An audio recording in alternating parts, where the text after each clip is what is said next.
ఈ రోజు మా ఆయన ఏంటో తెగ ఆలోచిస్తున్నాడు. ఏంటండి అంతలా ఆలోచిస్తున్నారు అన్నాను. నాకొక ఐడియా వచ్చింది అన్నాడు. ఏంటి ఆ ఐడియా అన్నాను. బిజినెస్ చేద్దాం అనుకుంటున్నాను అన్నాడు. సరే మంచిదే మరి. బిజినెస్ చేయాలంటే డబ్బులు ఎక్కువ ఉండాలి కదా! వాటికి ఎక్కడికి పోతాం అన్నా.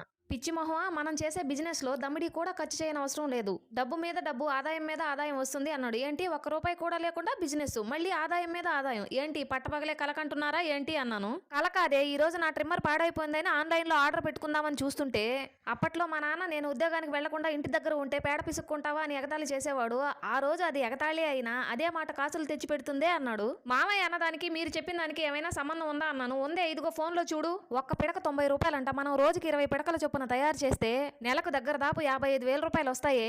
అందులో మన ఇంట్లో 4 బర్రెలు, ఊర్లో గేదెలను మేతకు విప్పినప్పుడు ఇదిగో ఇదే అసలైనది, ముఖ్యమైనది. వాటి వెనక వెళ్ళి నువ్వు పెద్ద బుట్ట తీసుకుని పేడ తీసుకురావడమే. అంతే, పేడ తేవడం, పిడకలు గోడకు కొట్టడం, ఎండబెట్టడం, ఆన్లైన్ లో పెట్టడం. ఇంకా డబ్బులే డబ్బులు. ఎలా ఉంది పిడకల బిజినెస్ అన్నాడు.